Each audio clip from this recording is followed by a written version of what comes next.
talk to me about London before we jump into everything Nexo. How is this city when it comes to, blockchain and decentralized finance? We saw it do pretty well in fintech over the last 8 years because, this city's almost like Washington, D.C., L.A., and New York City rolled into one because there's so many things. We've seen some good fintech startups. I had the TransferWise guys here, I think, on the show like 8 years ago, and we've seen some things happen, but also there's not like I can get 50 people in here talking about crypto and blockchain. So why is London an important place for you? Do you think we'll get bigger? Well, I've always loved London, that's for sure. I don't remember whose quote it was, but they said, if you're tired of London, you're tired of life. Yeah. And it has been true in many venues of life. Now, quite frankly, I'm surprised that we don't have such an active blockchain scene as we had, with the Revoluts, Monzos, etc.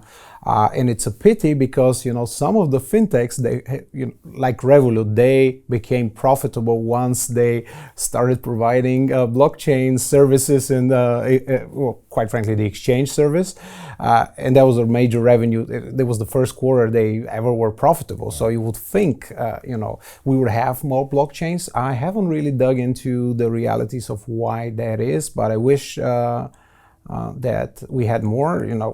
Nexo to a degree is based in London, so that's a positive example. But we definitely need more here in terms of the ecosystem. And post-COVID, now I see things normalizing. People without masks, not being scared all the time. This is something we're going to work on because London needs to be on the map on this one as well. Yeah, it should be at least the second or third largest place in the world, I think, when it comes to this space. It's got, again, it's central. Okay, fine, there's Brexit and stuff, but it's still a great place for talent to aggregate. A lot of people are building up here, so we're going to be a big part of it. Yeah, and I always thought that Brexit having such negative aspect on London, I didn't quite buy it. I mean, I'm born in Germany, I love Germany, but who wants to live in Frankfurt when you got London, right?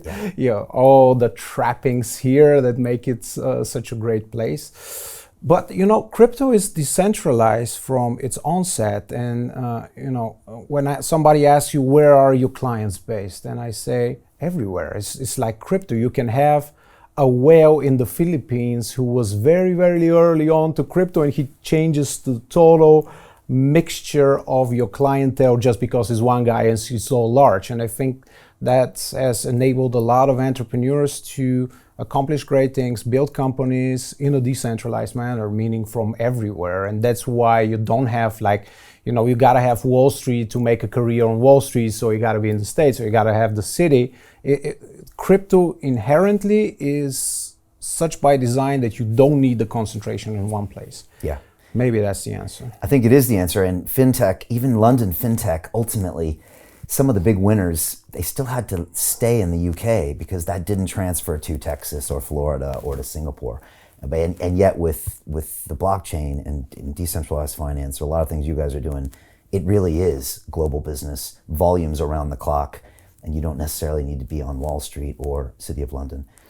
Do I miss the days when I was trading the S&P 500 and gold, and Friday 4:30 New York Time, you're done for the weekend. You can relax no matter how bad the week has been for you. You have the time from Friday night to Sunday night to relax, and this is not possible in crypto, but creates a lot of opportunity as well.